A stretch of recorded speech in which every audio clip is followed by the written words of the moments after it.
سلام الرهوة نعخم يخون لنا كورات تختاتلتي تجراي ميديا نيتورك نلوم يزبلنا يوم أوانا وزعبتات حزنا لكم قريبنا لنا كان زعبتاتهم كنا ليكم دحري أبزي كربا زوز حدوشنا موسيقى ألبوم دمصاوي تيدروس كاسهون تيدي أفرو الناس سمعوا أبزر كوزيغاتات نايم إسار ممرحي وطيو أب تحت قيدي وعللو تباهيلو زاقيد أب قيدي زوعلو ناي كربا سوات دمصاوي تيدي أفرو دما شمون وزيلو أبي أحمد أبزي سمون ناي كوخات عون السرات دو أيبلن زولو زررب مسناي تيدي ألبوم تتححزو فرحي زولو دو أيو زبل رئيتو تاتون بتنتنتي بوليتيكاي وهاولو حيزنا يلنا هاند بس تجوي أكيد سرح أديس ستاندارد زخونة غازيتانيا دهايو ترخيبو قدمي حد سومون سيفيل بزتخدنو سبات كابيت صحفوتو استوسد أكيد سرح مزيهت أديس ستاندارد مليون بينا أب أديس أبا مستراوي مداغوني تأثيرو كمزلو أحتامي مزيهت حبيرلو زرزرلنا عاليتاوي قفعتات معرب تقراي أرلو زبل تحستو زلو حدش تصوصي سبا سلطانن سراويت إثيوبيان أبزوا معرب تقراي أبلعلي تقارو مقهاس مسالاتي فتصمو كمزلو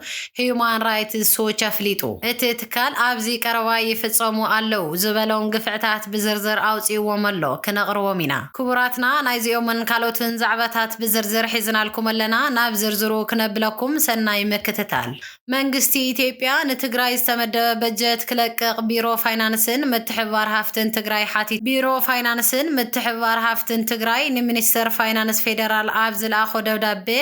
كلق زنورو ببليونات زقمات بجت بأوانو بزي ملقاقو أبتي كل الكبير كلولاو فاينانس تفتيرو ألو يلو كاورح تقمتي كسا مقابيت كلق كابزنورو بجت اتي شمونتا نتويح 5 بليون بر كساب حزي كم زي تلغى فليتو بسانكي بجت زي ملقاقو نميتن 41 شح سرحتنياتات منغستي دموز مخفال كم زي تخالة قليصو نلمعاتاوي شتتات تبايلو استمدب لعلي شمونتا 244 مليون بر بجت ملو بملو كم زي تلغغن أبتي كل زكايدو زنبرو لعلي عسرا زخونو عبيتي بروجكتات لمعدو كم زولو آرديو ኦዲተራት ባንክ ዓለም አጣቃቀሙ ሪዮም ኣብ ግኝተ ኦዲተሪቶም ይህወለው ድማይሉ እቲ ቢሮ ስለዝኾነ መንግስቲ ኢትዮጵያ ዘሎ ጸገም ተረዲኡ ክልቀቕ ዝግብኦ በጀት ንኽልእኽ ሓቲቱ ኣብ 2018 ዓመተ ምህረት ንትግራይ ዝተመደበ በጀት 23.6 ቢልዮን ብር ኮይኑ ክሳብ ወርሒ መጋቢት ክልኣኽ ዝግብኦ በጀት 17.1 ቢልዮን ብር እዩ ይኹን እምበር ክሳብ ሕዚ ዝተላኸ 8.5 بليون بر طرحيو إلو اتي بيرو أبزل أخو دبدابي اتي خالد تحسونا دما عليتاوي قفعتات أم معرب تقراي أرلو زبل تحستو زلو حدوش صبصاوتيو سبا سلطانن سراويت إثيوبيان أبزوا معرب تقراي أبلعلي تقارو مقهاس مسالاتي فتصمو كمزلو هيمان رايت سوى شفليتو زي حقاو مأسرتي كمون أم منكسقاس أب سراح أو قلقالوت مركب كبيد قدب مقبارن يغزل كمزلو اتي عالم لخاوي تحلقي سوا أو مسالات تقيسو عالم لخاوي تحلقي سوا أو مسالات عسران كلتن ميازيا خلتشحن عسران شدشتن أب قصاصرا فرنجي علاوي أب زقورو صبصاب كينات تقراي كاب زبك عستات 4 عامت كوا كوينون تلو عليتاوي قست بسفحي غزلال ليلو عم جمار أوان كينات تقراي جميرهم كابتي كبابي استبارورو تقارو حزوون عب استفلالوي كبابتات تقراين كاب تقراي وطعن عب زسكحخح نابرا كم زلو زفلتيو اتوم استات 1 مليون زخونو زيغاتات بفلاي مس مفران وعلي بريتاريات أساسيرو ناب مربتهم كملسو تسفا غيروم زنبرو كوينوم زاقير جن ايتملسون معراب تقراي كاب أوان كينات تقراي جميرو عب تحتي اتوم والقايت إلوم زصوعوان عدقات محراءات يركب اتي كونتات نتي آمنغو خلتي فرمتي وعل بريتاريا زخونو سمز تقراين فيدرال منغستن زلو وطري زيادة كاب زقاددو قدايات مخانو يفلت منغستي فيدرال قدمي خلو نتمزابلتي نامربتهم كملسمو بعلم بزمرصو اكل كمحدرو كتقلبن كلو نتوعل زفرمه ودو حوحات بوغنو اتي كبابي صطاوي وحسنوتو استحلو كم زيكونه بمغلاص مجمرتا اتي كبابي ناب قدمه كوينات زنبرو كونت مالتون نام محدار كلل تግራይ كملس يطلب مكتل دايركتور افريكا هيومان رايتس ووتش ላቲሽያ ባደር ኣብ ዞባ ምዕራብ ትግራይ ዝርከቡ ተጋሩ ኣብ ኩለ መዳያዊ ህይወቶም ከቢድን ንሰብኣዊ ክብሪ ዝግህስን ገደባትን የጋጥሞም ኣሎ ትብል ሰበ ስልጣን ኢትዮጵያን እቶም መሻርክቶምን ተጋሩ ብዝኸፍአ መንገዲ ካልኣይ ደረጃ ዜጋታት ክኾኑ ዝገብር ኣተሓሕዛ ክቕፅል ኣሚኖም ዝተልዓሉ ይመስሉ ክትብል እውን ከሲሳ ኣብዚ እዋን ተጋሩ ካብ ከተማታት ወፃኢ ንኽንቀሳቐሱ ካብ ቤት ጽሕፈት ወረዳ ጊዜያዊ ፍቃድ ክሕዙ በቶም ኣብቲ ቦታ ዘለው ኣመሓደርቲ ክልል ኣምሓራ ይግደዱ ኣለው። እንተኾነ ነቲ ፍቃድ ንምርካብ እውን ኣጸጋሚ ምዃኑን ሰበ ስልጣን እቲ ከባቢ ብተለምዶ ንሕክምናዊ ምኽንያት ወይ ንኣረጋውያን ኣባላት ስድራ ቤት ንምሕጋዝ ጥራሕ ከም ዝህብዎምን ኣብ ጸብጻብ ኣስፊሩ እዩ። እቶም ከምዚ ዓይነት ናይ ምንቅስቓስ ፍቃድ ረኺቦም ከምልጡ ዝኽኣሉ ሕዚ ናብቶም ልዕሊ 740,000 ካብቲ ከባቢ ተመዛቢሎም ኣብ ግዜያዊ ማዕስከራት ዝርከቡ ይጽንበሩ ኣለው። መንግስቲ ኢትዮጵያ ነቲ ሕዚ ዝወፀ ጸብጻብ ኣመልኪቱ ዝሃቦ ምላሽ እንተዘየለኳ ኣብ ሚያዝያ 2022 ኣቆጻጽራ ፈረንጂ ዝወፀ ሓበራዊ ጸብጻብ ሂዩማን ራይትስ ዎች ኣምነስቲ ኢንተርናሽናልን ሓዊሱ ክስታት ዓሌታዊ ግፍዕታት ክነጽጎ ጸኒሑ እዩ። መንግስቲ ኢትዮጵያ ንኹሎም ክስተት ግሰት ሰብኣዊ መሰላት ብሕጊ ክምርምር ምዃኑ መጽዋዓ ብምእታዊዩ ኣድበስቢሱ ዝሓልፎ ስርዓት ብልጽግና ክልቲኦም ትካላት ነቲ ጉዳይ ንምጽራይ ዝጥቀምሉ ዘለው ብዙሓት ፖለቲካዊ ድርኺታት ሓቅነቶም መንግስቲ ኣብ ሕቶ እዩ ዘእቱ ብምባል ኣብ ጉዳይ ውሽጣዊ ወሰናት ኣትዩ ፍርዲ ምሃብ እውን ነቒፉ ነይሩ። ከምዚ ዓይነት ጸብጻባት ንፖለቲካዊ ዕላማ ከም ዝውዕል ፍሉጥ እዩ። እዚ ኣረኣእያ እዚ ኣብቲ ምርመራ ግቡእ ትኹረት ከም ዘይተገበረሉ ዘርኢ ጥራይ ዘይኮነስ ፍጹም ተቐባልነት የብሉን ብምባል እውን እቲ ኣብቲ እዋን ዝተውሃበ ምላሽ ይጠቅስ። መንግስቲ ኣብቲ ከባቢ ዝኾነ ይኹን ሚድያን መርማሪ ጉጅለን ከይኣቱ ከም ዝኽልክል ጸብጻባት ይሕብሩ። መንግስቲ ኢትዮጵያ ከምኡውን ሰመዚ ክልላት ኣምሓራን ትግራይን ነቲ ዛጊድ ነባሪ ፍታሕ ዘይረኸበ ዛዕባ ዞባ ምዕራብ ትግራይ ህይወት ኣማይት ተሽሓት ተመዛበልትን ንረውሖኦም የውዕልዎ ከም ዘለው ሂዩማን ራይትስ ዎች ኣብዚ ጸብጻብ ነቒፉ ኣሎ። እቲ ዓለማዊ ትካል መንግስቲ ኢትዮጵያ ኣብ ምዕራብ ትግራይ ዘሎ ዘይሕጋዊ ምምሕዳር ኣፍሪሱ ኣብ ከቢድ ግህሰት ሰብኣዊ መሰላት ዝተሳተፉ ሓለፍቲ ናብ ቅድሚ ሕጊ ከቐርብን ክምርምርን እዩ ኣተሓሳሲቡ። ትሕዝቶ ጸብጻብ መንግስቲ ኢትዮጵያ ተመዛበልቲ ናብ ምዕራብ ትግራይ ክምለሱን ሪፈረንደም ክካየድ ከም ዘለዎን ዝኣምን እኳ እንተኾነ ኣብ ልዕሊ ተጋሩ ዝፍጸም ግፍዕታት ንምውጋድ ወይ እውን ኩነታት ምምላስ ተመዛበልቲ ንምምሕያሽ ዝወሰዶ ስጉምቲ የለን ዝብል እዩ። ኣብዚ እዋን ነቲ ከባቢ ዘመሓድሩ ዘለው ሰመዚ እቲ ግዛት ኣብ ትሕቲ ምምሕዳር ኣምሓራ ከም ዝኾነ ኣሜን ኢሎም ዝቕበሉ ተመዛበልቲ ክምለሱ ከም ዝፈቕዱ ብ2020 ኣቆጻጽራ ፈረንጂ ኣብ ማይካድራ ብዝተፈጸመ ህልቂትን ካልኦት ከበድቲ ገበናትን ዝተኸሰሱ ውልቀ ሰባት ተሓዊሶም ከይምለሱ ከም ዝደልዩን እቲ ሪፖርት ይጠቅስ። ሓደ ቅድሚ 3 ዓመት ካብቲ ከባቢ ዝተሰጎጎ ወዲ 37 ዓመት ህዝቢ ሕዝውን ካብ ምዕራብ ትግራይ ናብዚ ይመጽእ ኣሎ። ድሕሪ እዚ ኩሉ ግዜ ፍታሕ ተጸቢዩ ነይሩ። ሕዚ ግን ክጻወሮ ይከኣለን። እቶም ከምኡ ዝገብሩ ዝነበሩ ካብ ገዛይ ክወፅእ ዘገደዱኒ ሰባት ሕዚ እውን ኣብኡ ንኻልኦት የጋፍዑ ኣለው። ስለዚ እዞም ውልቀ ሰባት ገና ነቲ ከባቢ ዘመሓድሩ እንተኾይኖም ውሕስነት ስለ ዘይስምዓና ክንምለስ ኣይንኽእልን ከም ዝበሎ ኣብቲ ጸብጻብ ሰፊሩ እዩ። መንግስቲ ኢትዮጵያ ነቲ ባዕሉ ፈራሚ ዝኾነሉ ሕጊ ምምላስ ውሽጣዊ ተመዛበልቲ ሕብረት ኣፍሪቃ ከኽብር ከምኡ ድማ ከም ሓላፊ ጸጥታን ምክትል ኣመሓዳሪ እቲ ዘዋን ኮነሬል ደመቀ ዘውዱ ሓዊሱ ኣብ ከቢድ ግሰት ዝተሳተፉ ሰመዚ ብምእጋድ ብምምርማርን ተሓተቲ ብምግባርን ንሕጋዊ ምምላስ ተመዛበልቲ ዘለዎ ቆራጽነት ከርኢ ሂዩማን ራይትስ ዎች ሓቲቱ ኣሎ። ኣብ 2023 ኣቆጻጽራ ፈረንጂ ተመሳሳሊ ክሲ ቀሪብሉ ዝነበረ ኮነሬል ደመቀ ኣብቲ እዋን ብውልቀ ዘኽስሰኒ ነገር ፈጺመ የብለይን ክብል ምላሽው ነይሩ። ኩናት ትግራይ ስዒቡ ልዕሊ 1 ሚልዮን ሰባት ካብቲ ከባቢ ከም ዝተመዛበሉ ብዙሓት ኣደዳ ሞትን ማእሰርትን ከም ዝኾኑ ጸብጻባት ዘረጋግጽዎ ኮይኑ መንግስቲ ኣሜሪካ ድማ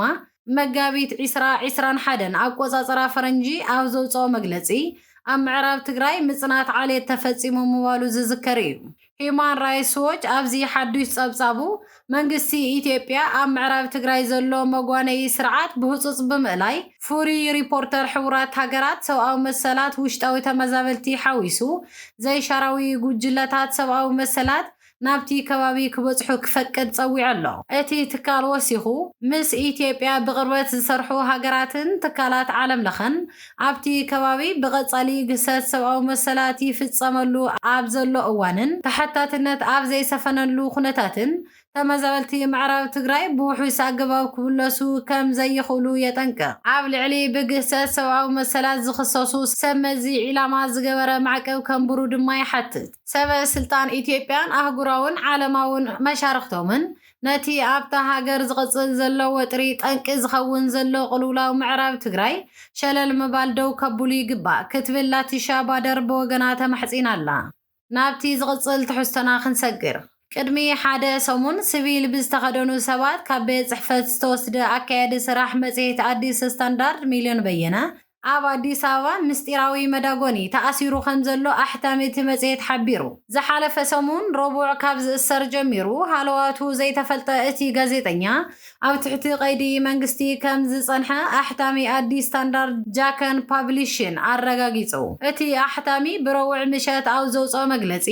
ኣባላት ስድሩ መሰርሕቱን ኣማኸርቲ ሕግን እቲ ጋዜጠኛ ክሳብ ሕዚ ክረኽብዎ ከም ዘይከኣሉ ገሊጹ። እቲ ጋዜጠኛ ዝሓለፈ ሰሙን ንሕቶ ንደልዮ ኣለና ብዝበሉ ገጾም ዝተሸፈኑ ሰባት ከም ዝተወሰደን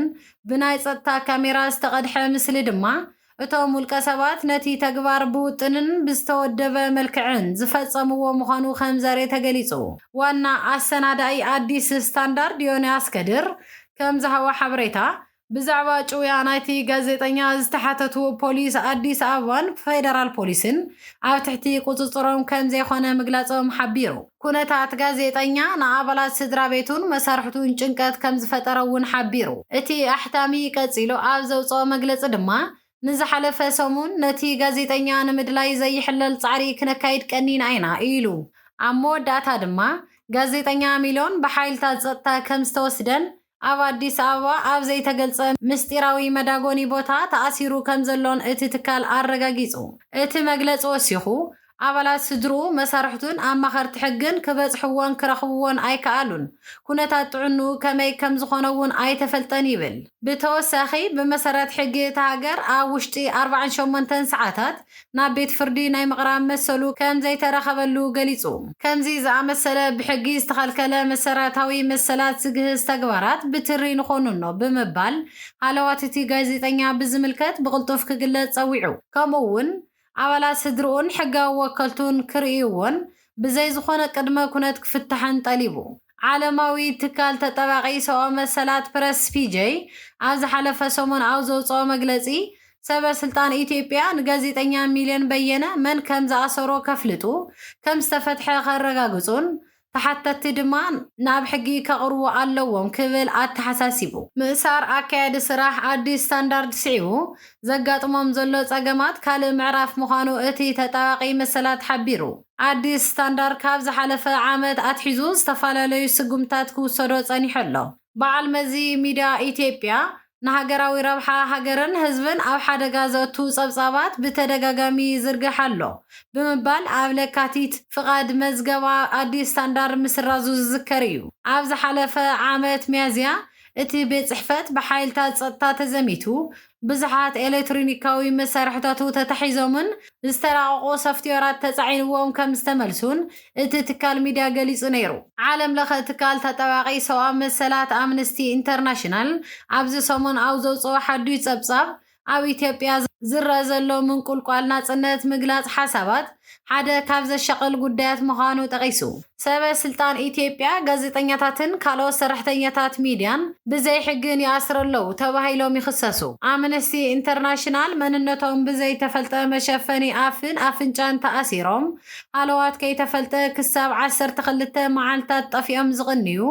በዝሒ ጋዜጠኛታት ይውስኽ ምህላው ኣብ ጸብጻቡ ኣስፊሩ ኣሎ። እዚ ከምዚ እናሃለወ ድማ ድሕሪ ኣብዚ ቀረባ ዝወፀ ሓድሽ ናይ ሙዚቃ ኣልበም ድምፃዊ ቴድሮስ ካሳሁን ቴዲ ኣፍሮ ብፍላይ ዳስጣል ብዝብል ዜማ ዝተቆጣዐ ኣገዛዝኣ መንግስቲ ብልጽግና ነዚ ዜማ እናሰምዑ ኣብ ዝርከቡ ዜጋታትን ናይ ቴዲ ኣፍሮ ናይ ቀረባ መሓዝኡን ምክትል ማናጀሩ ናይ ማእሰርቲ መምርሒ ወፂኡ ኣብ ትሕቲ ቀይዲ ይውዕሉ ኣለዉ። ብፍላይ ድማ ናዚ ሙዚቀኛ ደርፊ ናብ ብሄር ብምውሳድ ኣብይ ኦሮሞ እዩ ስለዚ ኦሮሞ ተነኺኡ ብዝብል ተረኽ ህዝቢ ኦሮሞ ክልዓል ዝግበር ዘሎ ሻጥር ንብዙሓት እናቆጥዐ ይርከብ። ብፍላይ ከምኒ ዶክተር ሚልኬሳ ዝኣመሰሉ ፖለቲከኛታት ኦሮሞ እዚ ተረኽ ዝተጋገየ ተረኽ እዩ። እቲ ድምፃዊ ዝደረፎ ኩነታት መላእ ህዝቢ ኢትዮጵያ ዳኣ እምበር ንህዝቢ ኦሮሞ ንምንጻል ኣይኮነን። እዚ ኣገዛዛ ኣብይ ኣሕመድ ግና ኣብ ህዝቢ ኦሮሞ ተሸጊጡ ክነብር ስለ ዝሓስብ ነዚ ተረኽ ከም ሓቂ ንኽጥቀመሉ ይጓየ ኣሎ። ኣገዛዛ ኣብይ ኣሕመድ ንድምፃዊ ሃጫሉ ዝቐተለሉ መንገዲ ምስ እዚ ዝተተሓሓዘ እዩ ዝብል ዶክተር ሚልኬሳ እዚ ስርዓት ፈራሕን ሰነፍን ስለ ዝኾነ ናይ ሓሳብ ቃልሲ ዝፈርሕ እዩ። ንሃጫሉ ዝቐተለሉ ምክንያት እውን እቲ እናሰርሖ ዝነበረ ኣልበም ኩነታቱ ኣጻሪዮም ስለ ዝበጽሕሉ ቅድሚ ናብ ህዝቢ ምውፅኡ ንሃጫሉ ቀቲሎሞ። እዚ ሓድሽ ኣልበም ቴዲ ኣፍሮ ብህዝቢ ኦሮሞ ብዝለዓለ ብርኪ ድመጽ ከም ዘሎ ዝሕብር ዶክተር ሚልኬሳ ናይዚ ምክንያት ድማ ህዝቢ ኦሮሞ በዚ ኣገዛዝኣ ተራእዩ ዘይፈልጥ ቅጽዓት ይበጽሖ ብምህላው እዩ ይብል። ኣብይ ኣሕመድ ኣብዚ ሰሙን ናይ ኳኳት ዓውዓው ንንስራት ደው ኣየብልን ዝበሎ ዝርርብ ምስ ናይ ቴዲ ኣልበም ተተሓሒዙ ፍርሒ ዝወለዶ እዩ ዝብል ዶክተር ሚልኬሳ ኣብይ ኩሉ ግዜ ስሕተቱ ኣብ ክንዲ ምርኣይ ስሕተቱ ንዘርእይዎ ከየጥፋኹ ኢሉ ዝንቀሳቐስ ናይ ኢትዮጵያ ቁፅሪ ሓደ ወንጀለኛ እዩ እውን ይብል። ድምፃዊ ቴዲ ግን ናይ ኣብይ ባህሪ ስለ ዝፈልጥ ኣብ ደርፉ ኣነ እውን ሓንቲ ነብሲ እየ ሒዘ ብምባል ትብዓቱ ገሊጹ እዩ። ኣብይ ብዘይ ንሱ ተደማፂ ክህሉ ዘይደሊ ጨካን ፍጡር እዩ ዝብል ዶክተር ሚልኬሳ ኣብይ ልዕልዩ እንተኮይንካ ስጉምቲ ከም ዝውሰደልካ ዝገብር ድኹም ስርዓት ዝወነነ ውልቀ መላኽ እዩ እውን ይብሎ። ምስ እዚ ተተሓሒዙ ድማ ኣብይ ናይ ዝቐትሎም ሰባት ዝርዝር ሽማት ሒዙ ዝዘውር ሰብ እዩ። ተፈለጥቲ ሰባት ኣብ ቅድሚት ብምቕማጥ መዓዝን ኣበይን ከም ዘወግድ ብውሽጢ ዝሰርሕ ሰብ እዩ። ብ2018 ኣቆፃፅራ ፈረንጂ ድማ ምስ ሽመልስ ብምዃን 42 ዝርዝር ባዕሎም ኣውፅኦም ንኸይፍለጡ ድማ ሕወሓት ዘውፅኦ ዝርዝር ዝቐተሉ ሰባት ኢሎም ናይ ሕሶት ፕሮፓጋንዳ ይነዝሑ ነይሮም። ኣብቲ ዝርዝር ድማ ጀዋር፣ ሃጫሉ፣ ቴዲ ኣፍሮ፣ ለማ መገርሳን ካልኦትን ነይሮም ይብል። እዚ ናይ ቴዲ ኩነታትን ናይ ኣብይ ጉርሕን ድማ መላእ ህዝቢ ኢትዮጵያ ክከታተሎን ኣብ ጎኒ ቴዲ ደው ንክብልን ድማ ይላዎ። ዶክተር ሚልኬሳ ህዝቢ ኦሮሞ ዘለዎ ኩነታትን ብፍላይ ድማ እቲ ኣብዚ እዋን ብጉጅለ 120ኛ ዝፍጸም ዘሎ ገበናትን ኣመልኪቱን ትዛረብ። እዚ ናይ ገበን ጉጅለ ብበዓል ኣብይ ኣሕመድ ዝተጣየሸ እዩ። ብላዕሊ ዝመርሕዎ እውን ካብ ላዕሊ ክሳብ ታሕቲ ብምድርጃው ይብል። ወሲኹ ህዝቢ ኢትዮጵያ ዝምራሕ ዘሎ ብስሩዕ መንግስቲ ዘይኮነስ ብገበነኛታት ጉጅለ እዩ። ኣጣይሻ ናይዚ ማፍያ ጉጅለን ትዛረብ። ካብዚ ጉጅለ ብላዕሊ ኮሬ ነገኛ ዝበሃል ጉጅለ ኣሎ። እዚ ጉጅለ ካብ ኣዲስ ኣበባ ክሳዕ ክልል ኦሮሚያ ዝተዘርግሐ እንትኸውን ናይዚ ጉጅለ መራሕቲ ድማ ብዋናነት ሽመልስ ኣብዲሳ እንትኸውን ፍቓዱ ተሰማ፣ ኣራርሳ መርዳሳ ሓላፊ ዘርፊ ጸጥታ ኦሮሞ፣ ኣወሉ ኣብዲ የኦሮሚያ ምክትል ፕሬዚደንት እውን ይርከብዎም ይብል። እዚ ላዕለዋይ ትካል ጉጅለ ገበነኛታት ብዙሓት ጨንፈራት ዘለውዎ እንትኾኑ ሓደ ካብኣቶም እዚ ጉጅለ መታያ ምዃኑ ድማ ይገልጽ። ካብዚ ብተወሳኺ ብመከላኸልያ ሰራዊት ዝምርሑ ጨንፈራት ጉጅለ ገበነኛታት ከም ዘለዉ ብምጥቃስ ኣብዚ ጉጅለ ድማ ብርሃኑ ጁላ፣ ይልማ መርደሳን፣ ኣለም እሸት ደግፌ፣ አብዱልራሕማን ኢብራሂም፣ ብርሃኑ በቀለ፣ ተስፋዬ ኣያለው መራሕቲ እዞም ጉጅለታት ምዃኖም ይሕብር። ካብዚኣቶም ድማ ብርሃኑ በቀለን ተስፋዬ ኣያሌውን ንኣብይ ኣሕመድ ቀረባን ተኣመንቲ ምዃኖም ይሕብር። ዶክተር ሚልኬሳ ናብ ሓበሬታ ገበነኛታት ጉጅለ መትሃኛ እንትምለስ ኣብይ ኣሕመድ ብ2010 ዓመተ ምህረት ስልጣን እንትሕዝ ንስልጣነ የስኩን እዮም ንዝበለውን ጉጅለታት ይኹን ውልቀ ሰባት እንትምድብ እቲ ሓደ ብማሕበረሰብ ብርኪ ዝተመደበ እንትኸውን ብፍላይ ድማ መንእሰይ ንምስባር ኣብ ዙርያ ኣዲስ ኣበባ 150 كيلو راديوس وشتي منم عينت تقاومي أبي أحمد كيلو زرقا قصو قجلة تبايلو مستتعيش يوم يولام ازي قجلة كم مواقر منقستي وزعي استتعيشن تخون بوانا ندمات توفيق مدد بزبهال ناي أبي ناي ولكا حلافي زنبرا حز دما ناي عادي سابو مختل كوميشنر بزخونة سابز مراحن تخون توسختي دملاش غيرو ميكائيلن برهانون صقاين زبهالو سبات كم زلو وني زارب ازي ناي غبنانياتات ጉጅለ መታያ ፈለማ ኣብ ኣምቦ ከም ዝቋቋሙውን ንኣምቦ ዝመረጽሉ ምኽንያት ድማ ኣብ እዋን ኢሃደግ ፀረ ኢሃደግ ምንቅስቃስ ዝግበረሉ ዝነበረ ከተማ ብምዃኑ እዩ ነዚ ጉጅለ ዝተመልመሉ ሰባት ድማ መብዛሕትኦም ካብ ትካል ብሄራዊ ድሕንነት ዝተመልመሉ እዮም ይብል ሰራዊት ሪፐብሊካን ጋርድ ንምዃን ፈተና ጉጅለ መታያ ክትሓልፍ ኣለካ ዝብል ዶክተር ሚልኬሳ ብተወሳኺ ዘርኢ ስድራኻ ተጻሪዩ ተኣትዎ እዩ በዚ ኣጋጣሚ ሓደ ወላዲ ተኣዲኡ ወዲ ወለጋ ዝኾነ ከም ዝተኸልከለ ይዛረብ ቀንዲ ተልእኾ እዚ ጉጅለ ድማ ማሕበረሰብ ኣፍሪካ ሙሉእ ብሙሉእ ኣብ ውሽጢ ግዝኣት ኣብይ ኣሕመድ ንምእታው ይብል ኣብይ ነዞም ጉጅለ ስልጣነይ ጥራሕ ሓልውለይ እምበር ድሌትኩም ስረቑ ቅተሉ ከም ዝበሎም ስጉምቲን ተወስዱ ድማ ስርሖም ብቪዲዮ ክቐርጹን መረዳእታ ከቕርቡሎም ከም ዝግባእ ሓቢሩሎም እዩ ኣብይ ድማ ነዚ ርእዩ ስርሖም ይግምግም ይብል እዞም ጉጅለ ናብ ኩሉ ክልል ናይ ምብታን ስራሕ ይስራሕ ከም ዘሎ ዝሕብር ዶክተር ሚልኬሳ ነዚ ዝግበር ዘሎ ድማ ህዝቢ ርዒዱ ንኣብይ ጥራሕ ንኸምልኽ እዩ ይብል እዚ ጉጅለ እንትጣየሽ ካብ ለማ መገርሳ ጀሚሩ ኣፍልጦ ኣይነበረን ዝብል ዶክተር ሚልኬሳ ኣብ እዋን ኩናት ትግራይ እውን ናይ ሃፋትም ተጋሩ ንብረት እናዘረፉ ከም ዝነበሩ ኣዳነች ኣበቤ ሰብ ኣልባ ገዛውቲ ረኺብና ዝበለቶ ብምዝኽኻር ይገልጽ ክቡራት ተኸታተልትና ነዚ ዕለት ዝሓዝናልኩም እዋናዊ ሓበሬታታት ነዚኦም ይመስሉ ነይሮም ንምክትታልኩም ኣመስጊና ሰላም